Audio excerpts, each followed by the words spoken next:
Olá, pessoal. Sou Edipo Augusto Ferreira Macedo, advogado, sócio administrador da Ferreira Macedo Sociedade Individual de Advocacia.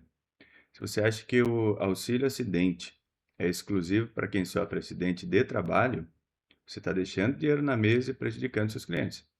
E pior, se você ignorar o parágrafo 9º dessa instrução normativa, o benefício será negado sumariamente. Estamos no portal do INSS, analisando o capítulo 4 dos benefícios não programáveis na Instrução Normativa 128, né, que detalha as disposições gerais do auxílio acidente.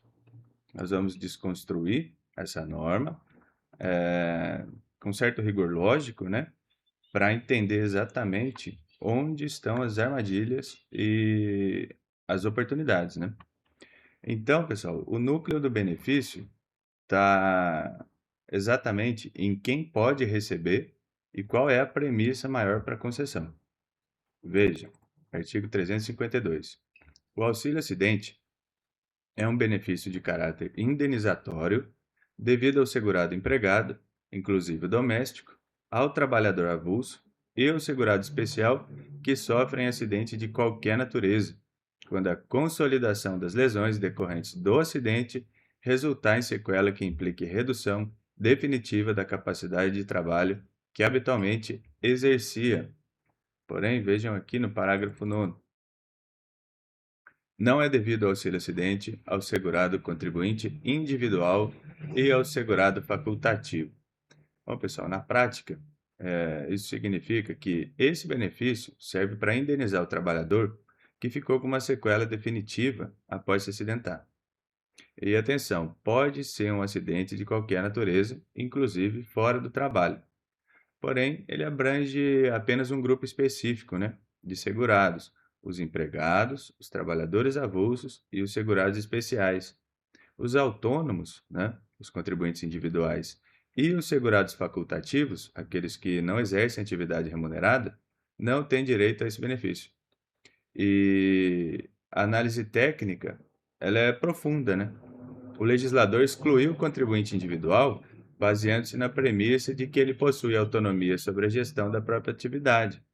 Se o empregado perde a capacidade, sua utilidade no mercado de trabalho formal despenca. Para o autônomo, a lei adota a presunção de que ele pode readaptar seu próprio trabalho. E a estratégia de ouro é analisar o CNIS. Se a contribuição exata na data do evento era como facultativa ou individual, o pedido será indeferido. Tá? Agora, que entendemos a qualificação do segurado, veja como o parágrafo 2º altera a lógica do requerimento administrativo, né? O direito à concessão do benefício de auxílio acidente não precedido de auxílio por incapacidade temporária é devido para requerimentos efetivados a partir de 29 de maio de 2013, data da publicação da Portaria Ministerial MPS número 264 de 2013, independentemente da data do acidente, né? Então, muitas pessoas sofrem acidentes graves, ficam com sequelas definitivas, mas continuam trabalhando sem nunca pedir o auxílio-doença, né? Hoje chamado de incapacidade temporária. O texto confirma que, para pedidos feitos a partir do final de maio de 2013, você pode requerer o auxílio-acidente diretamente, sem que o cliente tenha se afastado, né, previamente. Então, de uma maneira estratégica, isso consagra que o direito material nasce do fato objetivo, a sequela definitiva e consolidada. O INSS historicamente tentava condicionar o auxílio-acidente à existência prévia de um auxílio-doença, mas esse dispositivo demonstra essa defesa administrativa, né, e abre um oceano de possibilidades aí para revisões e requerimentos diretos, tá? E o que acontece se a relação de trabalho for rompida no meio do caminho? Parágrafo 5º resolve essa lacuna, né? Ao empregado, inclusive doméstico, caberá a concessão do auxílio-acidente, mesmo na hipótese de demissão durante o período em que estava recebendo auxílio por incapacidade temporária decorrente de acidente de qualquer natureza, desde que preenchidos os demais requisitos, né? Se o seu cliente estava encostado pelo INSS, recebendo benefício, e a empresa o demitiu nesse período, o direito ao auxílio-acidente não é cancelado quando as lesões formalmente, né, ou finalmente, se consolidarem, tá? Então, a inteligência por trás dessa norma é blindar o nexo de causalidade.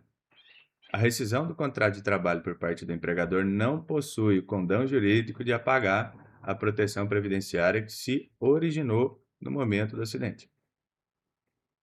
Sem sombra de dúvidas. Agora, preste muita atenção, entramos na precificação do processo, né? Que é a data de início do benefício, a DIB, e o risco de perder os atrasados. Vejam, parágrafo 6º. A data de início do benefício deverá ser fixada: 1.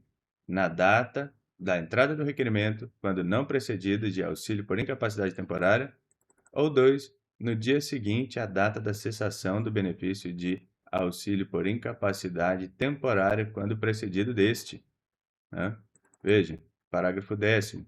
Aplica-se o inciso 1 do parágrafo 6º aos casos em que houver ocorrido a decadência decenal entre a cessação do benefício precedido e a DER do auxílio-acidente. Então, pessoal, a regra é clara. Sem benefício anterior, o pagamento começa na data em que você fez o pedido. Com benefício anterior, o pagamento começa no dia seguinte à alta médica do INSS. O parágrafo 10º aqui traz uma armadilha. Se passou mais de 10 anos entre a alta do benefício anterior e o seu pedido atual, você perde o direito de receber retroativo a data da alta. Esse é o ponto de maior risco, né, estrutural da peça. O INSS ele aplica a decadência decenal de forma cirúrgica, né?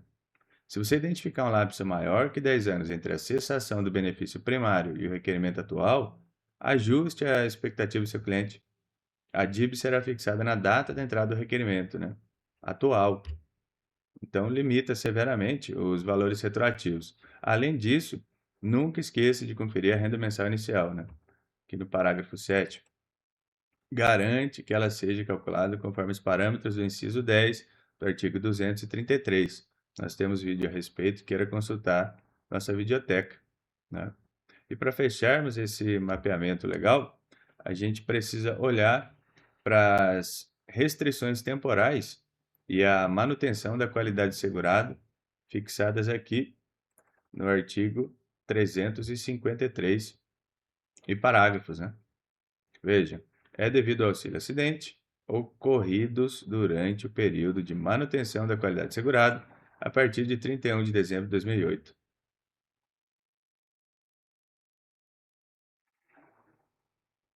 Uma coisa é aqui o parágrafo 3º, importante lembrar e registrar o seguinte: o médico residente fará jus quando o acidente tiver ocorrido até 26 de novembro de 2001.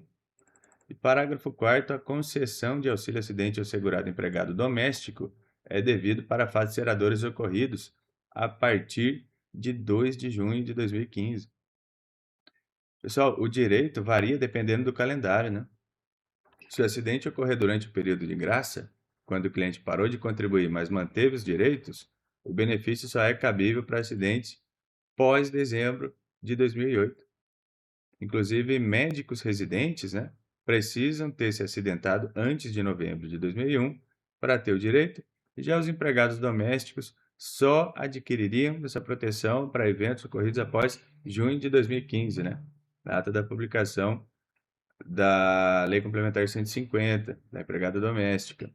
Então, pessoal, em direito previdenciário, o tempo rege o ato, né? A inserção do empregado doméstico só ocorreu juridicamente com a Lei Complementar 150. E para fechar, qual profissão, né, deve constar no processo? Veja, parágrafo 8º do artigo 352 diz que é a atividade exercida exatamente na data do acidente, né? Se o trabalhador estava em período de graça, sem trabalhar, o artigo 353, parágrafo 1º, esclarece que usaremos a última atividade exercida antes do acidente. Então, é muito importante manter essa precisão documental, né? E para resumir, pessoal, o auxílio acidente requer uma lógica categórica, tá? Para não gerar falsas esperanças. Primeiro, enquadre o segurado, né? Verifique se ele não é autônomo ou facultativo. Segundo, verifique o lapso temporal e as regras de decadência para não errar a data de início do benefício. E terceiro, valide se o acidente ocorreu dentro das datas de cobertura específicas da classe trabalhadora.